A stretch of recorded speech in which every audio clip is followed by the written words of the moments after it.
নমস্কার বন্ধুরা, আমি তন্ময় আর আপনারা আছেন ইনফরমেটিভ তন্ময়ের সাথে। বন্ধুরা, আপনারা কি জানেন লিফটে আয়না লাগানোর পিছনে রয়েছে একাধিক অতি গুরুত্বপূর্ণ কারণ? যদি কারণগুলি আপনারা জেনে থাকেন তাহলে চট করে কমেন্ট বক্সে লিখে জানিয়ে দিন। আর যদি না জেনে থাকেন তাহলে আজকে আমার এই ভিডিওটা আপনাকে প্রথম থেকে শেষ পর্যন্ত দেখার অনুরোধ রইল। বন্ধুরা, আমরা সকলেই দেখে থাকি অধিকাংশ লিফটেই আয়না লাগানো থাকে। সেটা কি সাজগোজ করার জন্য? বন্ধুরা, তা কিন্তু নয়, বরং আয়না একাধিক অত্যন্ত গুরুত্বপূর্ণ কারণে লিফটে লাগানো হয়ে থাকে। হাতে গোনা কিছু লিফট বাদ দিলে বন্ধুরা অধিকাংশ লিফটেই আয়না লাগানো থাকে। এখন তো আবার অফিস হোক বা আবাসন, লিফট সব জায়গায় থাকে, ফলে বর্তমানে সব মানুষই লিফটের সঙ্গে পরিচিত। সেই সঙ্গে পরিচিত লিফটে লাগানো আয়নার সঙ্গেও। লিফটে যে আয়না লাগানো হয় তা কি ওঠা বা নামার সময় সাজগোজ করার জন্য? এমন প্রশ্ন অনেকের মনেই জেগে থাকে। উত্তরটা কিন্তু এতটাও সহজ নয় বন্ধুরা, বরং লিফটে আয়না অত্যন্ত গুরুত্বপূর্ণ কিছু কারণে লাগানো হয়ে থাকে। লিফটে আয়না লাগানোর একটি বড় কারণ হলো পিছন থেকে আক্রমণ সম্পর্কে সতর্ক থাকা বা আততায়ীকে শনাক্ত করা।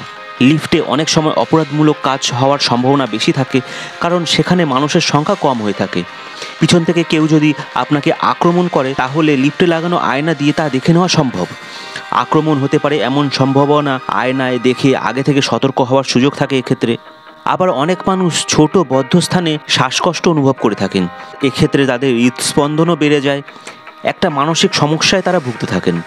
আয়না থাকলে লিফটটা অনেকটা বড় মনে হয়, আর বড় মনে হলেই এই সমস্যা যাদের আছে তারা কিছুটা হলেও মানসিকভাবে স্বস্তি অনুভব করেন।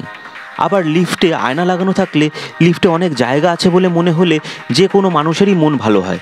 আবার কিন্তু বন্ধুরা, লিফটে আয়না লাগানো থাকলে তাতে নিজের দিকেও নজর যায়। যদিও বা পোশাকে বা চুলে বা মুখে চোখে কোনো অবিন্যস্ত ভাব থাকে তাহলে চট করে ঠিক করে নেওয়ার সুযোগ থাকে। আর এসব করতে করতে ওঠা বা নামার সময়টাও কেটে যায়। তাই বর্তমানে কিন্তু বন্ধুরা জাপানে লিফটে আয়না লাগানোটা বাধ্যতামূলক করে দেওয়া হয়েছে। এখন অধিকাংশ লিফটেই আয়না লাগানো থাকে, আর এই পুরো বিষয়টা ভারতবর্ষের ক্ষেত্রেও প্রযোজ্য। তাহলে বন্ধুরা, আজকে জানতেই পারলেন যে শুধুমাত্র নিজেকে দেখা বা নিজেকে ফিটফাট করার জন্য লিফটে আয়না লাগানো থাকে না। লিফটে আয়না লাগানোর পেছনে রয়েছে অতি গুরুত্বপূর্ণ কতগুলি কারণ। বন্ধুরা, আজকের ভিডিওটা আপনাদের কেমন লাগলো কমেন্ট করে অবশ্যই জানাবেন। ভিডিওটা ভালো লাগলে একটা লাইক দিয়ে দেবেন। চ্যানেলে নতুন হলে চ্যানেলটা সাবস্ক্রাইব করে নিয়ে বেল আইকনটাকে অন করে দেবেন। তাহলেই আমার পরবর্তী সমস্ত ভিডিওর আপডেট আর নোটিফিকেশান চট করে আপনাদের মোবাইল স্ক্রিনে পৌঁছে যাবে। বন্ধুরা, আজকের ভিডিওটা আমি এখানেই শেষ করলাম। পরবর্তী দিনে আরও অসংখ্য এই ধরনের ভিডিও নিয়ে আপনাদের সামনে চলে আসব। ভালো থাকবেন, সুস্থ থাকবেন। জয় হিন্দ, জয় ভারত।